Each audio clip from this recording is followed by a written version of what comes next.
The grand ballroom of Ashford Manor glittered with 1,000 candles, their light reflecting off crystal chandeliers and silk gowns.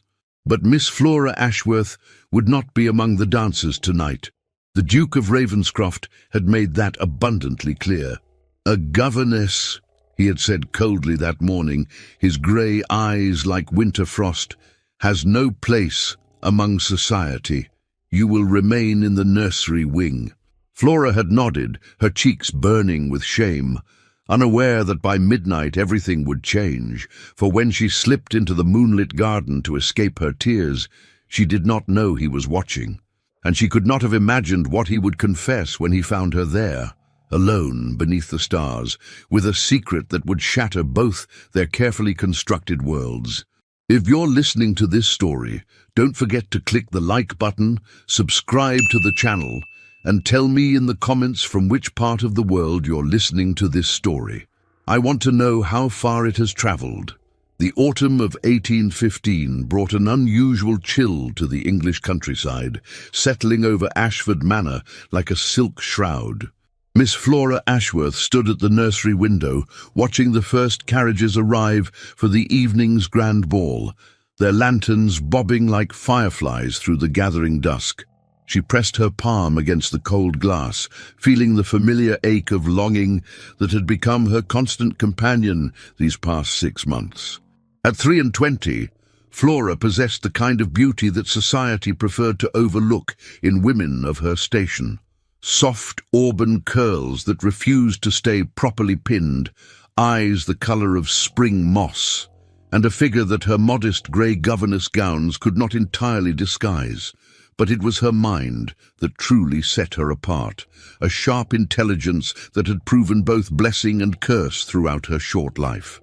"Miss Ashworth, might we have one more story before bed?"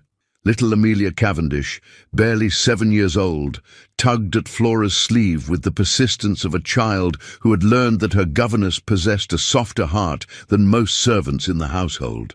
Flora turned from the window, forcing a smile that did not quite reach her eyes.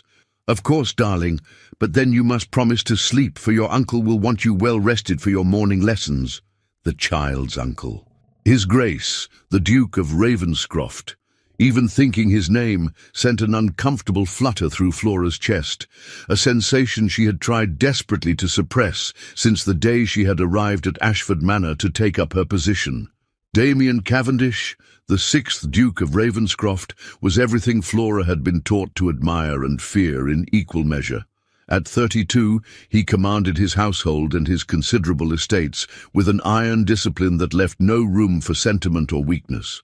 Tall and broad-shouldered, with dark hair that curled slightly at his collar and eyes the colour of storm clouds, he moved through the world with the absolute certainty of a man who had never been denied anything he truly wanted. He had inherited his title at 18, along with the responsibility of raising his orphaned niece after his sister's tragic death in childbirth. The Tun whispered that the loss had hardened him, transforming a once charming young man into the cold, exacting aristocrat who now ruled Ashford Manor with unwavering authority. Flora had encountered him only a handful of times since her arrival. Brief moments in corridors or doorways where his presence seemed to fill all available space. He rarely spoke to her directly, communicating his wishes for Amelia's education through his secretary, Mr. Pemberton. Yet Flora felt his attention on her sometimes, a weight she could not quite name, as though he were studying her the way one might examine a curious artifact in a museum. This morning had been different. This morning he had summoned her to his study. Flora had descended the servants' stairs, with her heart hammering against her ribs, wondering what transgression she had committed. The study was a masculine sanctuary of leather and mahogany, lined with books that spoke of a mind far more complex than society gossip suggested. The Duke had been standing at the window, his back to her, one hand resting on the frame as he gazed out at his manicured gardens. "Miss Ashworth," he had said without turning, his voice a low rumble that seemed to resonate in her very bones, "I trust you are aware that we are hosting a ball this evening." "Yes, Your Grace." Flora had kept her eyes fixed on a point just past his shoulder, the way she had been taught. Never look directly at your betters, never presume familiarity. The household will be in considerable upheaval. I expect you to keep Amelia confined to the nursery wing. She is not to venture downstairs under any circumstances. He had turned then, and Flora had made the mistake of meeting his gaze.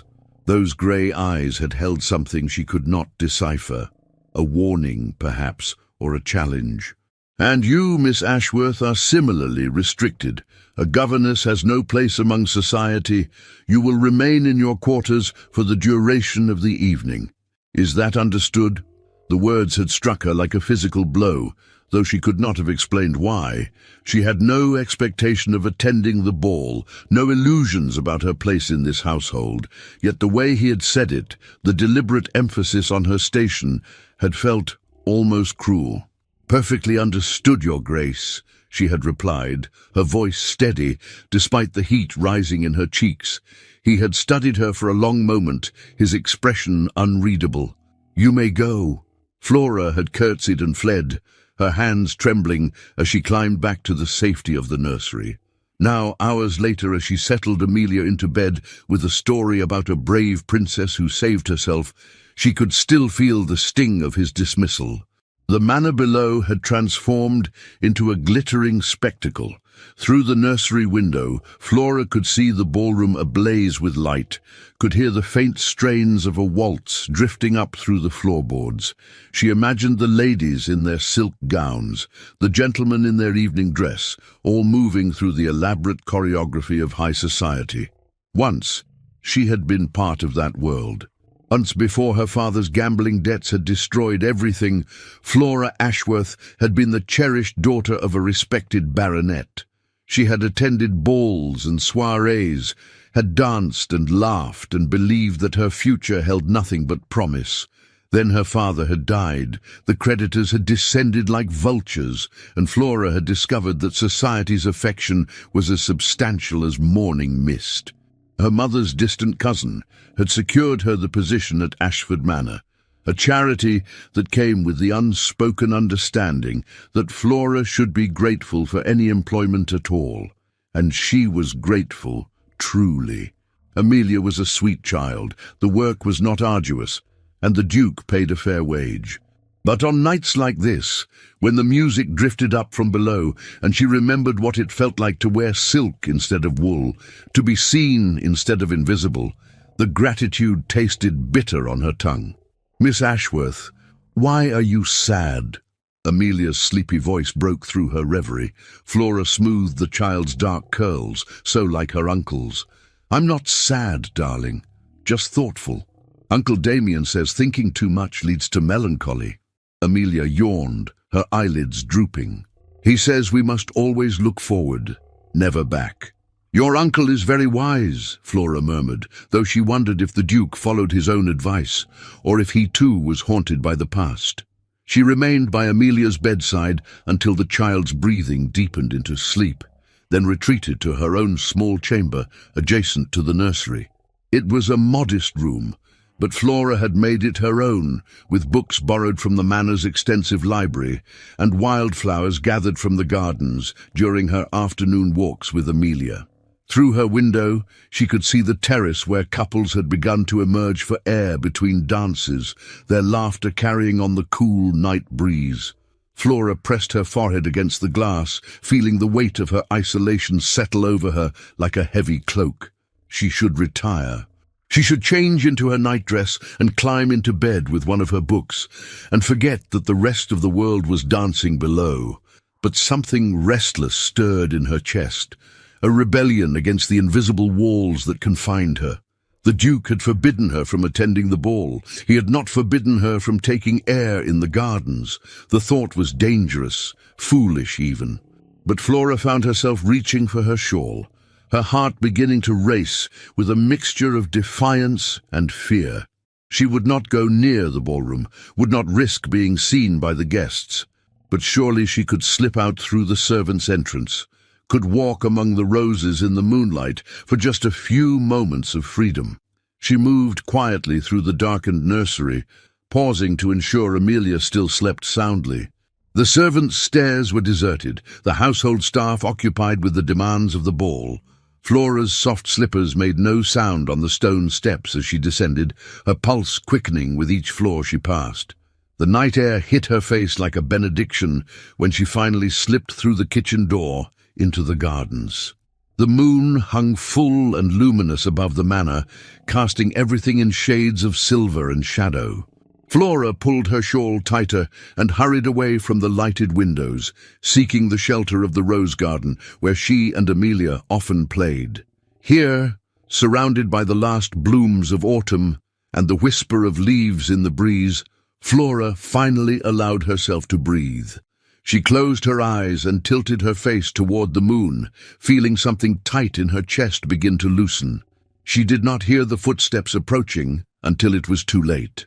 She did not know that grey eyes had been watching her from the moment she emerged from the manor, or that the Duke of Ravenscroft had abandoned his own ball to follow his governess into the moonlit garden, driven by a compulsion he could neither name nor resist.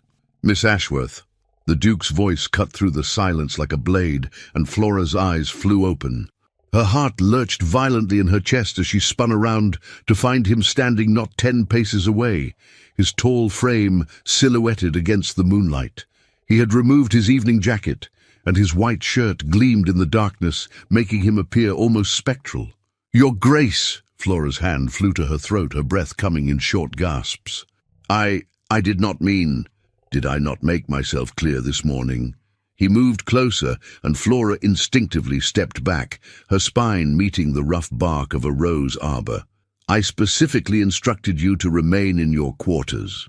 "I know, Your Grace, but I thought the gardens are not the ball, and I only wanted—" Flora's words tumbled over each other, her usual composure deserting her entirely. "I will return immediately. Please forgive me." She moved to slip past him, but his hand shot out, catching her wrist with surprising gentleness. The contact sent a shock through her entire body, and she froze, her eyes fixed on where his fingers encircled her arm. "Wait." His voice had changed, lost some of its sharp edge. "Why did you come out here, Miss Ashworth? The truth." Flora's throat tightened. She could feel the warmth of his hand through her thin sleeve, could smell the faint scent of sandalwood and tobacco that clung to him. "I wanted to see the moon," she whispered. "Just for a moment. I wanted to feel less like a prisoner." The words hung between them, more honest than she had intended. The Duke's grip loosened, but he did not release her. Instead, his thumb traced an absent circle on the inside of her wrist, and Flora wondered if he could feel her pulse racing beneath his touch. "A prisoner," he repeated softly. "Is that how you see yourself here?" Before Flora could answer, a woman's sharp laugh pierced the night air. They both turned toward the sound, and Flora's blood ran cold. A group of guests had emerged onto the terrace, their figures backlit by the ballroom's golden glow, and they were walking directly toward the rose garden. "Your Grace, I must go." Flora tried to pull away, but the Duke's hand tightened. "Be still," he commanded, his voice low and urgent. "If you run now, they will certainly see you." He pulled her deeper into the shadows of the arbor, his body shielding hers from view. Flora found herself pressed against his chest, her face mere inches from his throat. She could feel the steady beat of his heart, so much calmer than her own frantic rhythm. The voices grew louder as the party approached.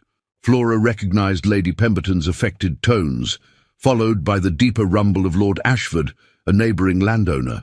But it was the third voice that made Flora's entire body stiffen with recognition. "Really, Ravenscroft, your little soiree is quite charming, though I must say the company lacks a certain refinement."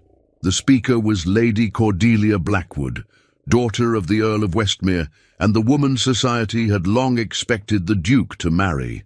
Flora had seen her portrait in the gallery, a stunning blonde with ice-blue eyes and the kind of classical beauty that graced Roman statues. She had heard the servants whisper that an announcement was imminent, that the Duke was merely waiting for the appropriate moment to formalize their understanding. "Cordelia speaks truth, Ravenscroft." Lord Ashford added with a chuckle. "Though I suppose one cannot expect much better in the countryside. When will you return to London and rejoin civilized society?" The Duke's body had gone rigid against Flora's. His jaw clenched so tightly she could see the muscle jumping beneath his skin. But his voice, when he spoke, was perfectly controlled. "I find the countryside suits me, Ashford, and my niece requires stability." "Ah, yes, the orphaned child." Lady Cordelia's voice dripped with false sympathy. "Such a burden for a man of your station. Though I suppose that mousy little governess you hired manages her adequately. What was her name? Flora something?" Flora's cheeks burned with humiliation. She tried to shrink further into the shadows, but there was nowhere to go. The Duke's arm had somehow found its way around her waist, holding her steady. "Miss Ashworth is an excellent governess," the Duke said, his tone clipped. "Amelia has flourished under her care." "How charitable of you to say so." Lady Cordelia laughed, a sound like breaking glass. "Though I confess I found it rather peculiar when I encountered her in the corridor earlier. She has the look of someone who once aspired to better things. Fallen gentry, I suspect. They're always the most pathetic, don't you think, clinging to memories of a world that no longer wants them." The words struck Flora like physical blows. She felt the Duke's arm tighten around her, felt him draw breath to respond. But Lady Pemberton spoke first. "Oh, I know exactly who she is. Flora Ashworth, daughter of Baron Ashworth of Kent. The family was quite ruined by gambling debts, I believe. The father shot himself and the mother died of shame shortly after. The girl was fortunate to find any employment at all." Flora's vision blurred with tears. She had known, of course, that her story was not secret, that society remembered and judged. But hearing it spoken aloud, with such casual cruelty, made her feel as though she were being flayed alive. "How dreadfully common," Lady Cordelia said with evident satisfaction. "I do hope you're careful, Ravenscroft. Women in her position are often quite desperate. They develop the most inappropriate attachments to their employers." "That is quite enough." The Duke's voice cracked like a whip, and the garden fell silent. Flora felt him shift, as though preparing to step out and confront them directly, and panic seized her. She couldn't let him defend her, couldn't let these people know she had been hiding in the shadows, listening to every cruel word. The humiliation would be unbearable, and worse, it would cost her her position. The Duke might feel obligated to dismiss her to avoid scandal. Flora did the only thing she could think of. She twisted in his arms and pressed her hand over his mouth, her eyes pleading with him to remain silent. For a heartbeat, they stared at each other, and she saw something flash in his grey eyes, surprise, anger, and something else she could not name. "I believe I hear the supper waltz beginning," Lady Pemberton said, her voice uncertain. "Shall we return?" "Yes, let's." Lady Cordelia sounded disappointed. "Though I must say, Ravenscroft, you've become quite tedious since you buried yourself in the country. I do hope you'll remember how to be amusing when you return to town." Their footsteps retreated, their voices fading back toward the manor. Flora remained frozen, her hand still pressed against the Duke's lips, her body trembling with suppressed emotion. She could feel tears streaming down her cheeks, hot and shameful. Slowly, carefully, the Duke reached up and removed her hand from his mouth, but he did not release it. Instead, he held it between both of his thumbs brushing across her knuckles. "Miss Ashworth, Flora," his voice was rough, almost broken. "I am sorry you had to hear that." "It doesn't matter." Flora's voice came out as barely a whisper. "It's all true. I am exactly what they said, fallen, desperate, pathetic." "No." The word was fierce, commanding. "You are none of those things." Flora pulled her hand free and stepped back, wrapping her arms around herself. "Please, Your Grace, I need to return to the nursery before anyone else sees me, before I cause you any more embarrassment." "Embarrassment?" He stared at her as though she had spoken in a foreign language. "You think I'm embarrassed by you, aren't you?" Flora met his eyes, her own still swimming with tears. "Lady Cordelia is right. I don't belong here. I don't belong anywhere anymore." She turned and fled before he could respond, her slippers silent on the garden path. Behind her, she heard him call her name, but she did not stop. She ran through the kitchen door, up the servants' stairs, past the sleeping nursery, and into her own small chamber. Only when she had locked the door behind her did she allow herself to collapse onto her narrow bed, pressing her face into her pillow to muffle her sobs. The humiliation burned through her like acid, made worse by the memory of the Duke's arm around her waist, his body warm against hers, his voice fierce when he had tried to defend her. She could not stay at Ashford Manor. Not now. Not after tonight. Lady Cordelia would surely mention the Governess to the Duke again, would perhaps suggest that Flora was unsuitable, and he would have no choice but to agree. Better to leave with dignity than to wait for dismissal. Flora rose and lit her candle with shaking hands. She pulled her worn travelling trunk from beneath the bed and began to pack her few possessions. She would write to her mother's cousin in the morning, would beg for help finding another position. Somewhere far from here, somewhere she would never have to see the Duke of Ravenscroft again, or remember the way her heart had raced when he held her in the moonlight. She did not hear the soft knock at her door until it came a second time, more insistent. Flora froze, her hands full of folded chemises. "Miss Ashworth," the Duke's voice, low and urgent, "open this door. Your Grace, it is highly improper. I don't give a damn about propriety. Open the door, Flora, or I will break it down." Flora's hands trembled as she set down her belongings and moved toward the door. Every rule of propriety screamed at her to refuse, to send him away, but the raw command in his voice left no room for argument. She turned the key with shaking fingers and opened the door just wide enough to see him. The Duke stood in the narrow corridor, his dark hair disheveled, as though he had run his hands through it repeatedly. His cravat hung loose around his neck, and his grey eyes blazed with an intensity that made Flora's breath catch. "Your Grace, you cannot be here. I know." He pushed past her into the small room, and Flora stumbled back in shock. "Close the door before someone sees." Flora obeyed automatically, her mind reeling. The Duke of Ravenscroft was in her bedchamber. If anyone discovered them, she would be ruined beyond redemption. Yet he seemed utterly unconcerned with scandal as he turned to face her, his gaze falling on the open trunk and scattered clothing. "You're leaving." It was not a question. "I must." Flora lifted her chin, trying to summon some dignity. "After tonight, after what Lady Cordelia said, Lady Cordelia is a vicious, small-minded woman who takes pleasure in cruelty." The Duke's voice was hard as granite. "Her opinions mean nothing to me, but they mean everything to society." Flora gestured helplessly at her trunk. "She will tell everyone about the desperate governess at Ashford Manor. She will make my position here untenable.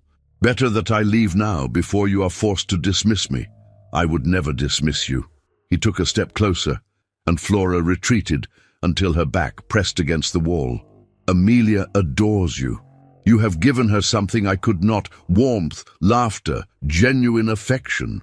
Do you truly believe I would cast that aside because of Cordelia Blackwood's spite?"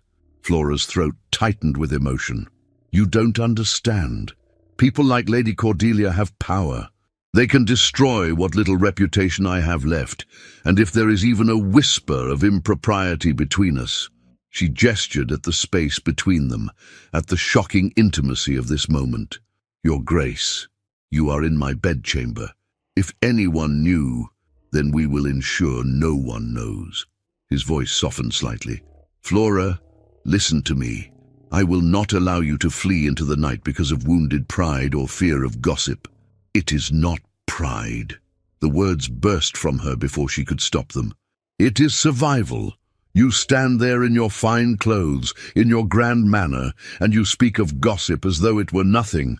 But for women like me, gossip is everything. It is the difference between employment and destitution, between respectability and ruin.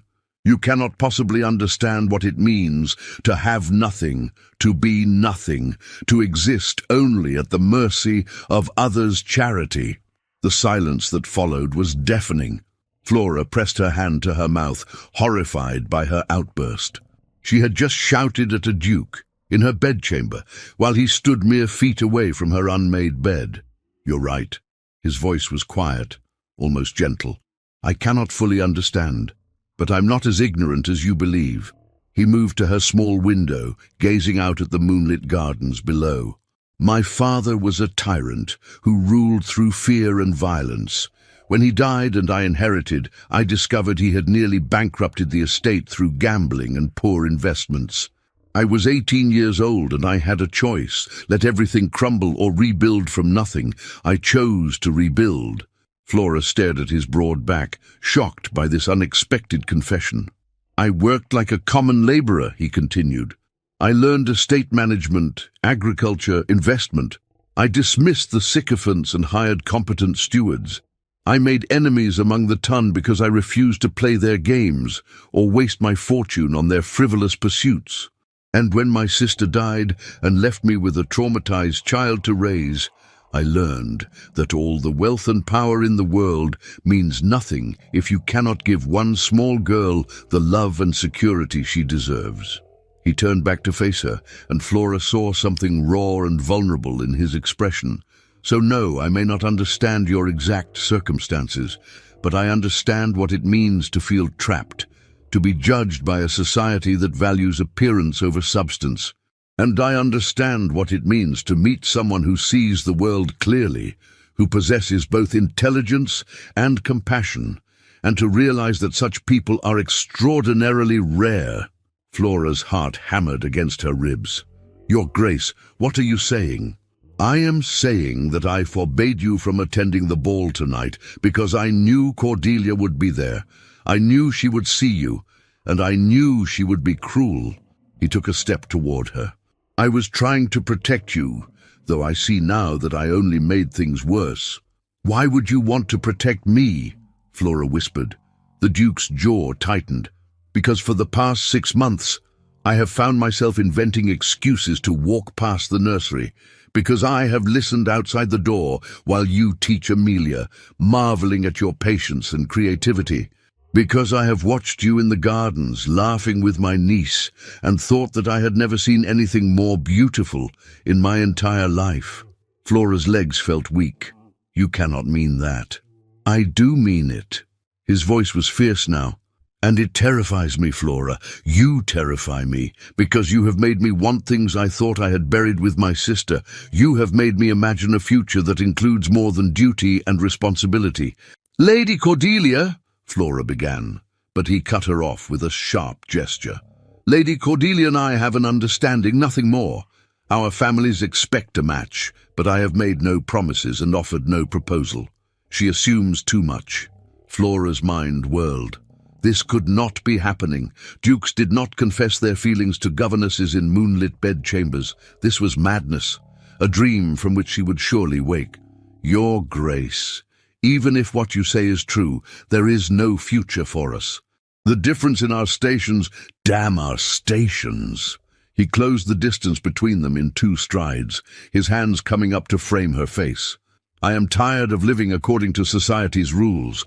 I am tired of denying what I want because of what others might think." "And what do you want?" Flora's voice was barely audible. "You." The word hung between them, simple and devastating. "I want you, Flora Ashworth, not as my employee, not as my niece's governess, as something more, something I do not yet have the right to name." Flora's breath came in short gasps. Every rational thought screamed at her to push him away, to remind him of propriety and consequences. But her treacherous heart sang with joy at his words, and her body swayed toward him as though drawn by invisible threads. "This is impossible," she whispered, even as her hands came up to rest on his chest. "Perhaps." His thumb traced the curve of her cheekbone, wiping away a tear she had not realized had fallen. "But I am asking you not to leave. Not yet. Give me time to find a solution. Give me a chance to prove that I am not like the others who have failed you. And if there is no solution, if society will not permit, then we will create our own society." His smile was crooked, almost boyish. "I have a cousin in Bath, Lady Margaret Thornbury. She is a widow, eccentric and independent, and she cares nothing for the ton's opinions. She has been begging me to send Amelia to her for a proper education in society. What if you went with Amelia as her companion? You would be away from Ashford Manor, away from Cordelia's venom, and I could visit Bath regularly without raising suspicion. Flora's heart leaped at the possibility, even as her mind catalogued the risks. You would send your niece away just to... I would send my niece to a woman who can give her things I cannot. Female guidance, social connections, a glimpse of life beyond these walls. And yes, I would do it partly because it gives me a way to see you without scandal. His hands slid down to her shoulders. Is that so terrible? Flora closed her eyes, feeling the weight of the decision pressing down on her. To stay was dangerous. To go with Amelia to Bath was perhaps even more dangerous, for it would mean more time in the Duke's presence, more opportunities for her foolish heart to become even more entangled. But the alternative was to leave entirely, to never see him again, to spend the rest of her life wondering what might have been. I need time to think, she finally said, opening her eyes to meet his gaze. This is all too much, too sudden. Of course. He stepped back, and Flora felt the loss of his warmth like a physical ache. Take all the time you need, but please do not pack that trunk tonight. Promise me you will not disappear before we have a chance to speak again. I promise, Flora heard herself say. The Duke moved toward the door, then paused with his hand on the latch. Flora, what I said tonight, about wanting you, about finding a way, I meant every word. I know I have no right to ask anything of you, but I am asking anyway. Give me a chance. Then he was gone, slipping out into the darkened corridor as silently as he had come. Flora stood frozen in the center of her small room, her heart racing, her mind in chaos. She moved to the window and looked out at the gardens where, less than an hour ago, her world had shattered and reformed into something entirely new. Below, she could see a figure emerge onto the terrace, the Duke, returning to his ball as though nothing extraordinary had occurred. But Flora knew that everything had changed. The careful walls she had built around her heart lay in ruins, and she had no idea how to rebuild them, or if she even wanted to. 3 weeks had passed since the night of the ball, and Flora found herself standing in the elegant drawing room of Lady Margaret Thornbury's townhouse in Bath, watching autumn rain streak the tall windows. The city hummed with genteel activity beyond the glass, carriages rattling over cobblestones, fashionable ladies promenading beneath parasols, the constant pulse of a society that never quite slept. Miss Ashworth, your wool gathering again? Lady Margaret's amused voice pulled Flora from her reverie. The Duke's cousin was a handsome woman of perhaps 50 years, with silver-streaked auburn hair and sharp green eyes that missed nothing. Amelia has asked you the same question thrice. Flora turned to find her young charge regarding her with concern. Forgive me, darling. What did you ask? I asked if you thought Uncle Damien would arrive in time for Lady Pemberton's musicale tonight. Amelia's dark eyes, so like her uncle's, sparkled with excitement. He promised he would come. I'm certain he will keep his promise, Flora said, though her pulse quickened at the thought of seeing the Duke again. True to his word, he had arranged everything with remarkable efficiency. Within a week of their midnight conversation, Flora and Amelia had been installed in Lady Margaret's spacious Bath residence. The transition had been presented to society as a natural progression. A young lady of quality required proper introduction to refined company, and what better guide than the respected Lady Thornbury? No one questioned the presence of Miss Ashworth as Amelia's companion. In Bath's more relaxed social atmosphere, the lines between governess and lady's companion blurred comfortably. Lady Margaret had even insisted on providing Flora with a new wardrobe, claiming that anyone associated with her household must be properly attired. My cousin is absurdly wealthy and ridiculously stubborn, Lady Margaret had declared when Flora protested. He has already provided the funds, and I will not have you looking like a Puritan at my gatherings.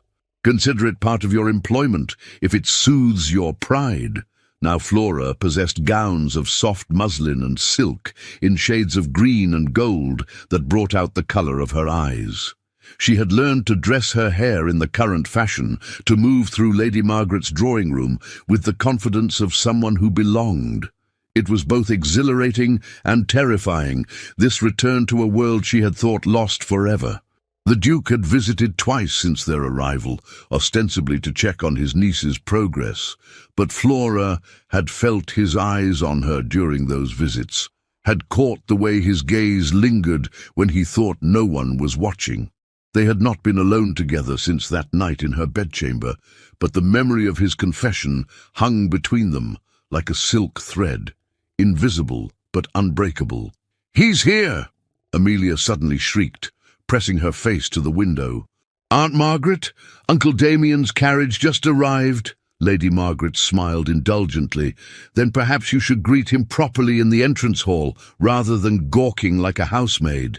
Amelia raced from the room, and Flora moved to follow, but Lady Margaret's hand on her arm stopped her. "A moment, my dear."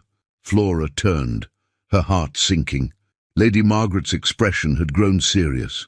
"My cousin has confided in me," the older woman said quietly, "about his feelings for you, about his hopes for the future."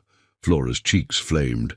"Lady Margaret, I assure you I have done nothing to encourage—" "Peace, child. I am not accusing you of anything." Lady Margaret's smile was gentle. "In fact, I think you are precisely what Damien needs. He's been alone too long, buried under duty and responsibility. You have reminded him that life can hold joy, as well as obligation. But society is a cage we build for ourselves," Lady Margaret interrupted. "I should know. I spent 20 years in a loveless marriage to a man society deemed appropriate, and I was miserable every day. When he died, I swore I would never again let others dictate my happiness." She squeezed Flora's arm. "Damien is a duke, yes, but he is also a man who deserves love. And you, my dear, deserve far more than society has given you." Before Flora could respond, the Duke's deep voice echoed from the entrance hall. Lady Margaret released her arm with a knowing smile. "Come, let us greet our guest." The Duke stood in the marble foyer, Amelia chattering excitedly at his side. He had removed his greatcoat, revealing a perfectly tailored coat of deep blue that emphasized his broad shoulders. His dark hair was slightly windswept, and when his eyes found Flora on the stairs, something in his expression made her breath catch. "Miss Ashworth." He bowed formally, but his voice held a warmth meant only for her. "You look well. Bath clearly agrees with you." Thank you, Your Grace." Flora curtsied, acutely aware of Lady Margaret's amused gaze. "We have been very comfortable here." "Uncle, you must hear Amelia play the pianoforte." The child tugged at his sleeve. "Miss Ashworth has been teaching me, and Aunt Margaret says I have quite improved." "Then I shall be honoured to listen." The Duke allowed himself to be led into the music room, but his eyes remained on Flora. The afternoon passed in a pleasant haze. Amelia performed her pieces with endearing concentration, and the Duke praised her progress with genuine warmth. Tea was served, and Lady Margaret regaled them with witty observations about Bath society. It felt almost normal, almost like a family gathering, and Flora found herself relaxing into the illusion. "Now then," Lady Margaret announced as the clock struck 5, "we must all prepare for Lady Pemberton's musicale this evening. Damien, you will escort us, of course." The Duke's expression flickered with something Flora could not quite read. "Actually, Aunt Margaret, I had hoped to speak with you about that. Lady Cordelia Blackwood is in Bath. She will undoubtedly be at the musicale." The room fell silent. Flora's stomach clenched with familiar dread. "All the more reason for you to attend," Lady Margaret said crisply. "You cannot avoid the woman forever, Damien, and it is high time you made your position clear to her." "My position is clear. I have made no promises, but you have made no denials either." Lady Margaret's tone was uncharacteristically sharp. "Cordelia Blackwood has been telling everyone who will listen that an announcement is imminent. If you do not contradict her publicly, society will assume she speaks truth." The Duke's jaw tightened.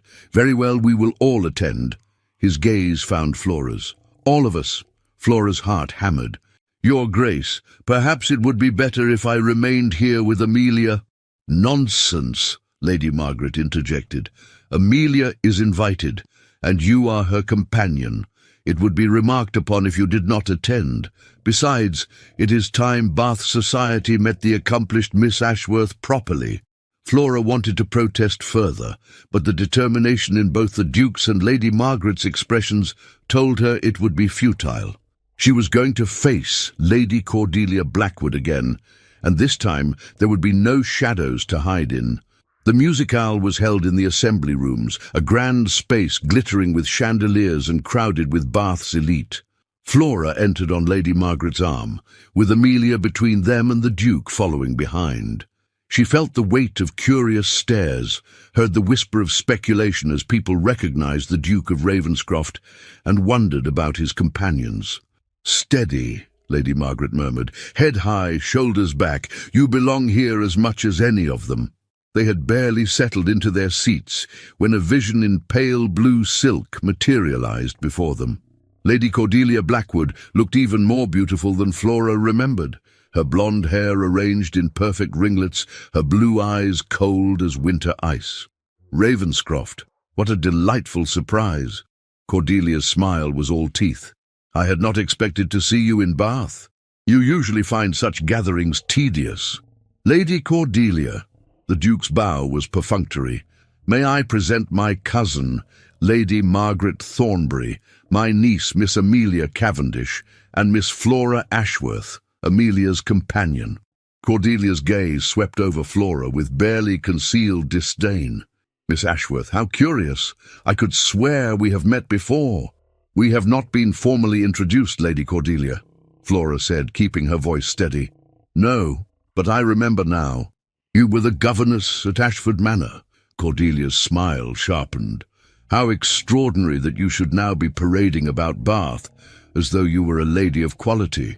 "Miss Ashworth is a lady of quality," the Duke said, his voice dangerously quiet. "Her father was Baron Ashworth of Kent, and she is admirably educated and accomplished." "Oh, I meant no offence." Cordelia's tone suggested otherwise. "I simply find it remarkable how some people manage to rise above their circumstances, though I suppose proximity to greatness can elevate even the most common clay." Lady Margaret's eyes flashed. "How philosophical, Lady Cordelia. Though I have always found that true quality reveals itself in kindness and intelligence, rather than in cruelty disguised as wit." A flush stained Cordelia's perfect cheeks. "I assure you, Lady Thornbury, I am merely being honest. Society functions best when everyone knows their proper place." And what is my proper place, Lady Cordelia?" Flora heard herself ask, surprising even herself with her boldness. "Should I have remained in poverty because my father made poor choices? Should I deny my education and abilities because society deems me fallen?"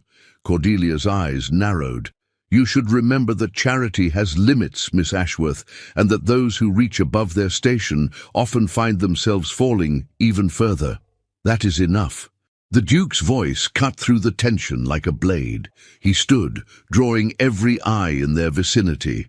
"Lady Cordelia, I believe there has been a misunderstanding between us that I must now correct publicly." Cordelia's expression shifted to uncertainty. "Ravenscroft, what are you? You have been telling people that an engagement between us is imminent. I must inform you and everyone present that this is entirely false. I have made you no offer, nor do I intend to. Any understanding you believed existed was a creation of your own imagination." The silence that fell was absolute. Flora could hear her own heartbeat thundering in her ears. Around them, fans stilled and conversations died as people strained to hear. Cordelia's face had gone white, then red. "You cannot be serious.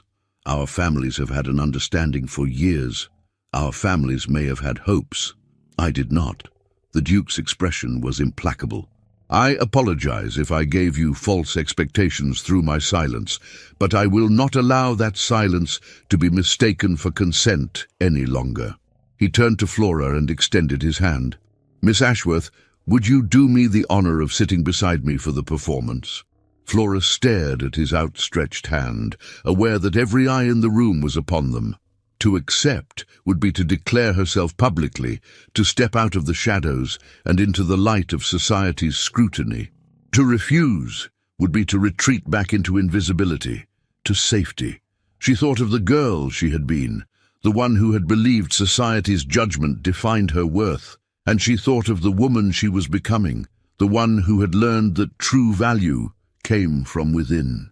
Flora placed her hand in the Duke's. "I would be honored, Your Grace." The scandal erupted like a summer storm, swift and merciless. By the following morning, every drawing room in Bath buzzed with speculation about the Duke of Ravenscroft's shocking public rejection of Lady Cordelia Blackwood and his pointed attention to a mere companion, a fallen baronet's daughter no less. Flora stood at the window of Lady Margaret's morning room, watching the steady stream of carriages that had been arriving since breakfast. Calling cards piled up on the silver salver in the entrance hall, each one representing curiosity, judgment, or, in rare cases, genuine support. "Let them talk," Lady Margaret said from her position at the escritoire, where she was composing responses to the flood of correspondence. "By next week, they will have found some other scandal to dissect." But Flora knew better. The Duke had not simply rejected Lady Cordelia. He had elevated Flora in the process, placing her beside him in full view of society. The implications were unmistakable, and the Tun would not forget easily. "He has ruined himself for me," Flora said quietly. "Lady Cordelia's family will never forgive this insult. The Earl of Westmere has considerable influence." "The Earl of Westmere is a pompous windbag who has been dining out on his daughter's beauty for years," Lady Margaret interrupted. "Damien is a duke, my dear. He has more power than 10 earls combined, and more importantly, he has finally found the courage to choose his own path rather than the one society laid out for him." A soft knock interrupted them, and the butler entered with his usual impeccable composure. "Your Grace, the Duke of Ravenscroft requests an audience with Miss Ashworth. In private." Flora's heart leaped into her throat.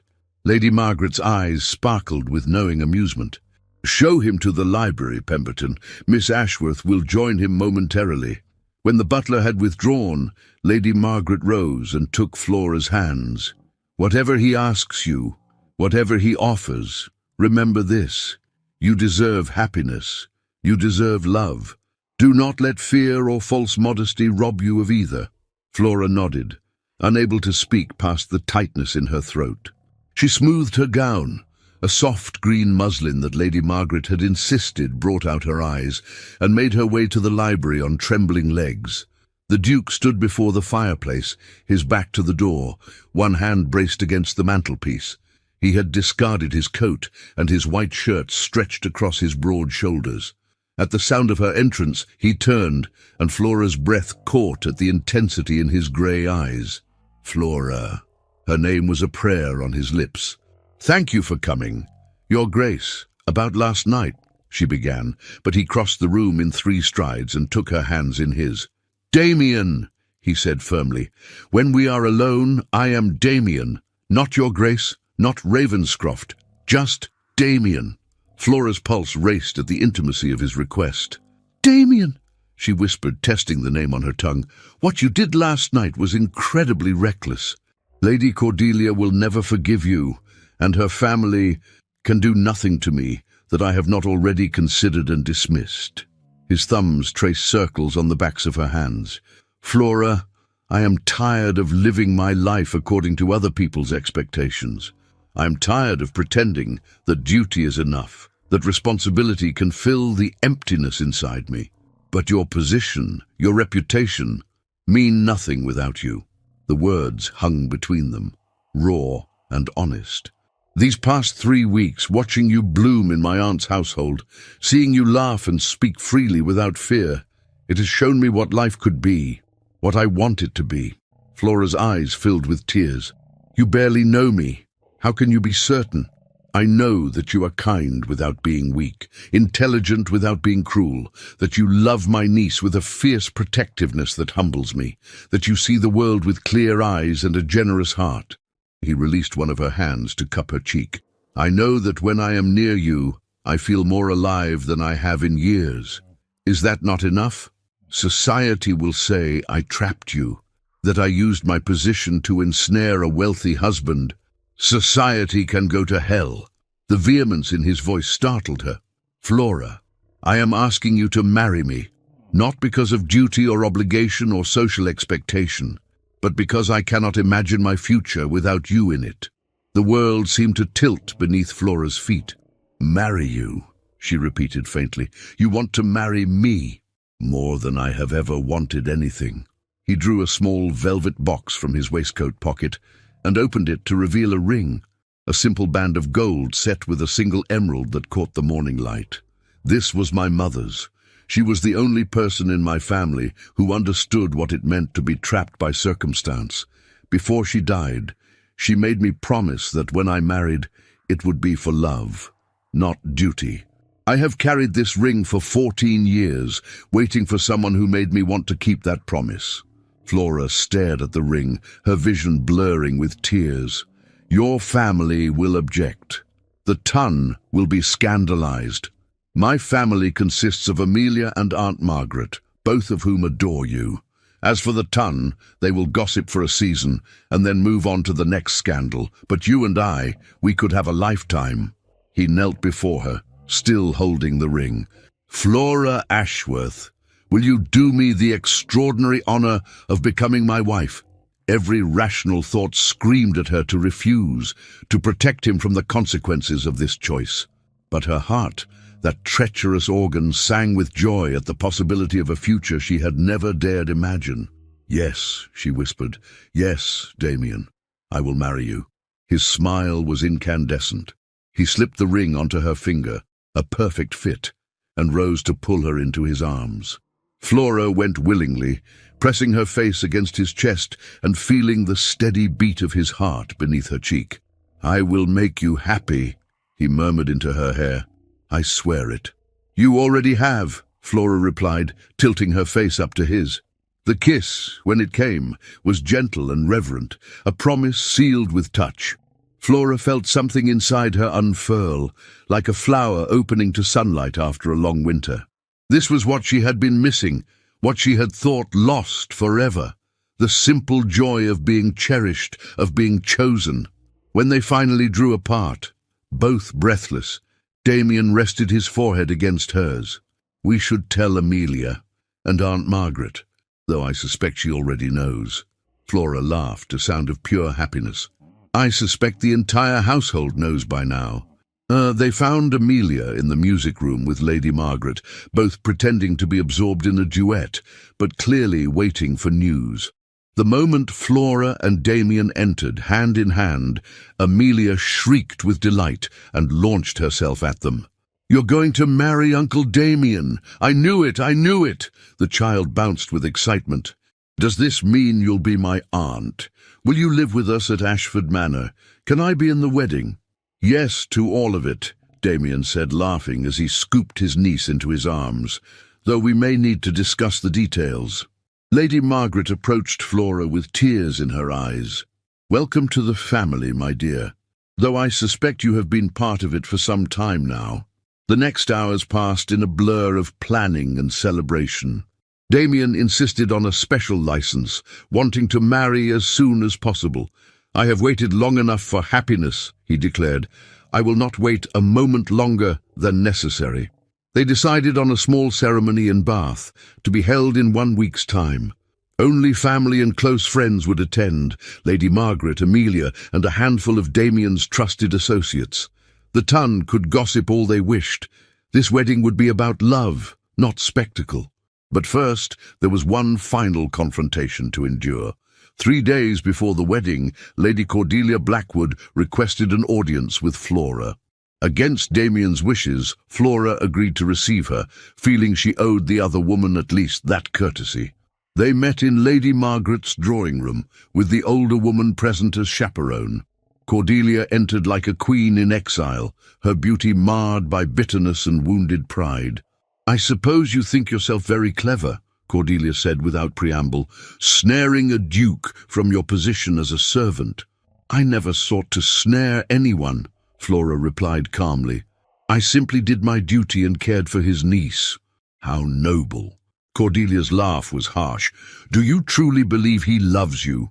Or is this merely rebellion against his family's expectations?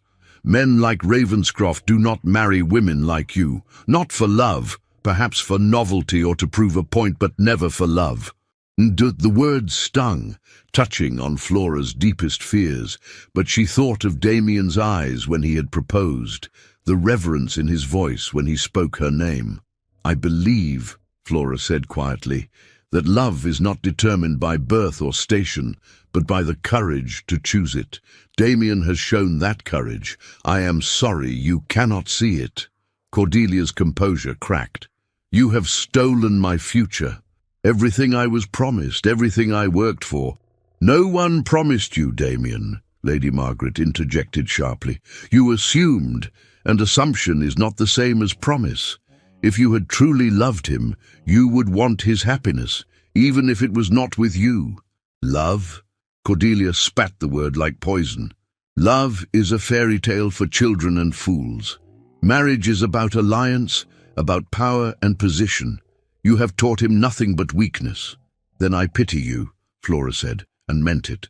"For you will never know what it means to be truly seen, truly valued for who you are, rather than what you represent." Cordelia stared at her for a long moment, her beautiful face twisted with emotions Flora could not name. Then, without another word, she turned and swept from the room, leaving only the faint scent of her perfume behind. Lady Margaret squeezed Flora's hand. "That took courage, my dear." "It took honesty," Flora replied. "I think that is what she could not bear, the truth that love is real, and she has never known it." The week passed in a whirlwind of preparation. Flora's wedding gown was a simple creation of ivory silk, elegant without ostentation. Amelia would serve as flower girl, her excitement infectious.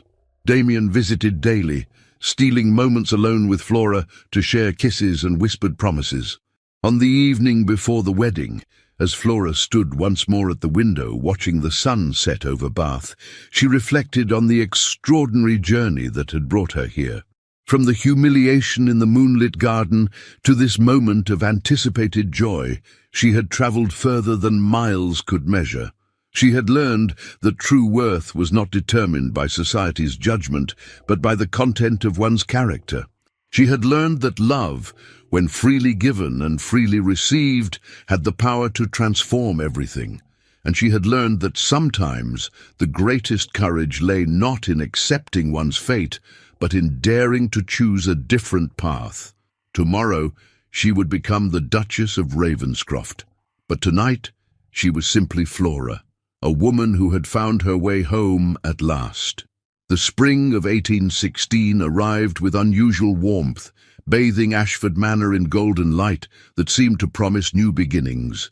Flora stood in the conservatory she had designed during the winter months, her hands gently pruning a climbing rose that had finally begun to bloom.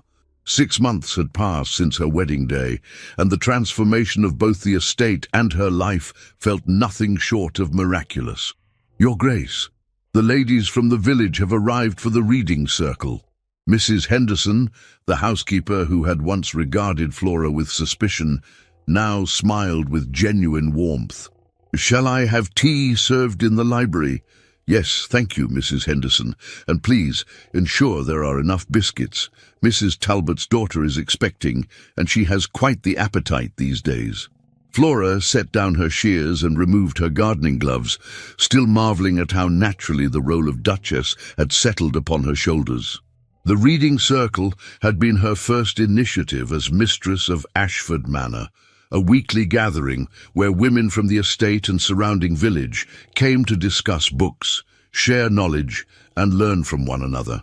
What had begun as a small group of 5 had grown to nearly 20, with women of all stations sitting together as equals. Damien had supported the endeavour wholeheartedly, even donating books from his extensive library and arranging for a travelling teacher to provide lessons in mathematics and natural philosophy. "You are giving them what you were nearly denied," he had said, kissing her temple. "The freedom to think, to learn, to become more than society dictates." As Flora made her way through the manor's corridors, she paused to admire the changes they had implemented together. The dark, oppressive draperies had been replaced with lighter fabrics that allowed sunshine to flood the rooms. Portraits of Damien's stern ancestors now shared wall space with landscapes and still lifes that brought colour and life to the spaces. The house felt warm now, welcoming, a home rather than a mausoleum. The library was already filled with animated conversation when Flora entered. Women of varying ages sat in comfortable chairs, teacups balanced on their laps, discussing the novel they had read that week. Flora recognized the blacksmith's wife beside the vicar's daughter, the estate steward's widow, laughing with a young tenant farmer's bride. "Your Grace," Miss Sarah Whitmore, the vicar's daughter, rose with a smile. "We were just debating whether Elizabeth Bennet was too harsh in her initial judgment of Mr. Darcy." Flora settled into her chair, feeling a rush of contentment. "I think Miss Bennet was responding to the evidence before her. We can only judge based on what we see, and Mr. Darcy's pride obscured his better qualities initially." "Rather like someone else we know," Mrs. Talbot said with a knowing smile, and the room erupted in good-natured laughter. Flora felt her cheeks warm, but could not suppress her own smile. The story of her romance with the Duke had become something of a local legend. The Governess who had captured the heart of the most eligible bachelor in England. But the reality was far more complex and beautiful than any fairy tale. The discussion continued for another hour, ranging from literature to philosophy to the practical concerns of running households and raising children. Flora marveled at the intelligence and insight these women possessed, talents that society so often dismissed or ignored. Here, in this room, they were free to be fully themselves. As the gathering concluded and the women began to depart, Sarah Whitmore lingered behind. "Your Grace, I wanted to thank you. My father has agreed to let me pursue studies in London, at a ladies' academy. He said your example showed him that educated women can be a credit to their families rather than a burden." De Flora embraced the young woman, her eyes stinging with tears. "You will do wonderfully, Sarah, and you must write to me with all your adventures." After the last guest had departed, Flora returned to the conservatory, seeking the peace she always found among growing things. She was examining a new orchid specimen when familiar arms encircled her waist from behind. "There you are," Damien murmured against her neck. "I have been searching everywhere for my wife." Flora leaned back against his chest, savouring his warmth. "How was your meeting with the tenants?" "Productive. We have agreed to implement crop rotation on the eastern fields, and I have approved funds for a new school building in the village." He turned her in his arms, his grey eyes soft with affection. "Though I confess I was distracted throughout, thinking of you. Damien Cavendish, you are incorrigible." "Duh." But Flora's protest was half-hearted, especially when he lowered his head to capture her lips in a kiss that still made her knees weak. When they finally drew apart, both breathless, Damien rested his forehead against hers. "I have news. I received a letter from London today, from Lady Cordelia." Flora stiffened slightly, but Damien's arms tightened reassuringly. "She has become engaged to the Marquis of Ashford. Apparently, they met during the winter season and found they suited each other admirably. Both ambitious, both concerned primarily with status and appearance." "I hope she finds happiness," Flora said, and meant it. "As do I. But more importantly, her engagement has silenced the last whispers about our marriage. Even the most determined gossips have moved on to fresher scandals." He smiled. "We are officially old news, my love." Flora laughed. "What a relief to be boring." "Oh, I would never call you boring." Damien's eyes darkened with promise. Fascinating, brilliant, beautiful, but never boring. They were interrupted by a whirlwind of energy as Amelia burst into the conservatory, her dark curls flying. "Aunt Flora! Uncle Damien! Come quickly! The mare is foaling and Mr. Garrett says we can watch if we hurry." Flora and Damien exchanged amused glances before allowing themselves to be dragged toward the stables. Amelia had flourished over the past months, her natural exuberance no longer constrained by fear or uncertainty. She called Flora aunt with unself-conscious joy, and the bond between them had only deepened. The foaling was a messy, miraculous affair. Flora held Amelia close as they watched new life enter the world, the foal struggling to its feet on impossibly long legs. The child's wonder was infectious, and Flora felt Damien's hand find hers, squeezing gently. This, she thought, this is what happiness looks like. That evening, after Amelia had been tucked into bed with a story and a kiss, Flora and Damien retreated to their private sitting room. It had become their sanctuary, a place where Duke and Duchess could simply be husband and wife. Flora curled into Damien's side on the sofa, her head resting on his shoulder as firelight danced across the walls. "Do you ever regret it?" she asked quietly. "Choosing me over what society expected?" Damien's arm tightened around her. "Never! Not for a single moment." He tilted her chin up so she could see the truth in his eyes. "You have given me more than I ever dared hope for, Flora. You have made this house a home. You have shown me what it means to live with purpose and passion. You have taught me that love is not a weakness, but the greatest strength we possess. You have given me just as much," Flora whispered. "You saw me when I was invisible. You valued me when society deemed me worthless. You gave me back my voice, my agency, my future."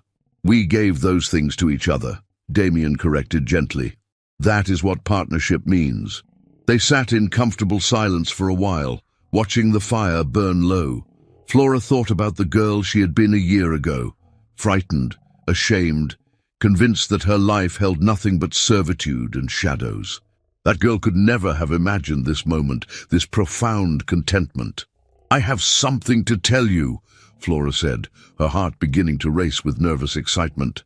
"I was going to wait, to be certain, but I cannot keep it to myself any longer."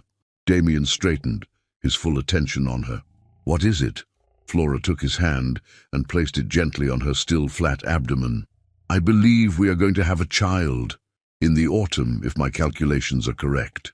For a moment Damien simply stared at her, his expression unreadable. Then his face transformed with such pure joy that Flora's eyes filled with tears.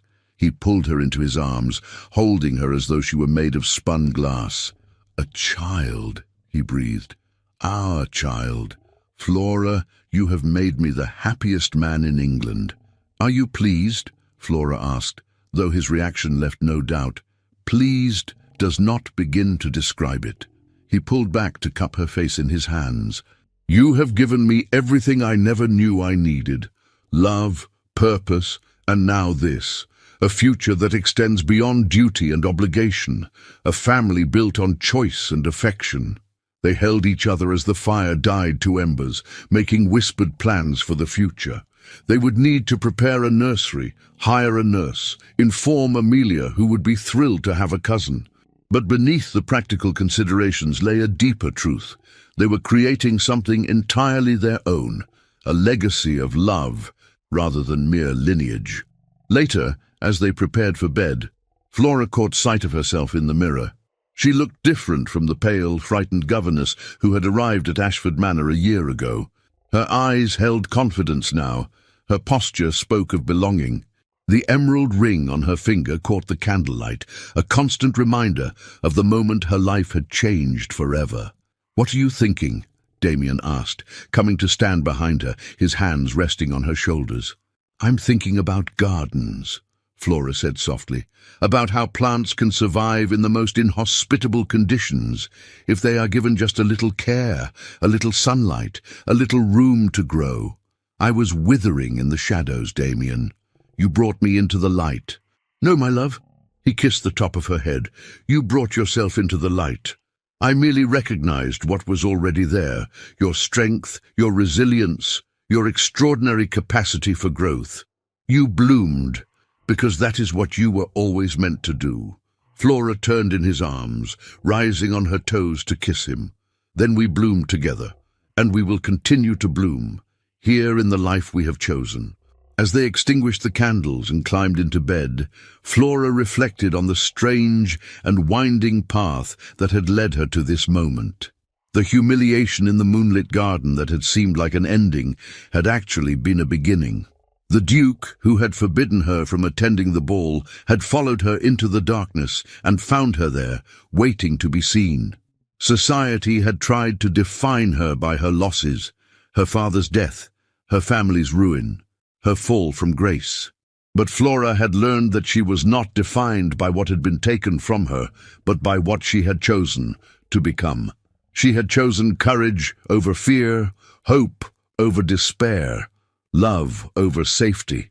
And in choosing, she had found not just a husband or a title, but herself, the woman she was always meant to be, finally free to bloom in the sunlight of her own chosen life. Outside, the moon rose over Ashford Manor, casting silver light across gardens that would soon burst with spring flowers. And inside, a duke and his duchess slept peacefully in each other's arms, dreaming of the future they would build together, a future rooted in love, nurtured by respect, and destined to flourish for all the years to come. This story has traveled from my heart to yours. If it touched you, please share where in the world you're listening from in the comments below. Subscribe to hear more stories of love, courage, and second chances. Remember, it is never too late to bloom where you are planted, and true love always finds a way to grow, even in the most unexpected places. Until next time, may you have the courage to choose your own path and the wisdom to recognize love when it finds you in the moonlight.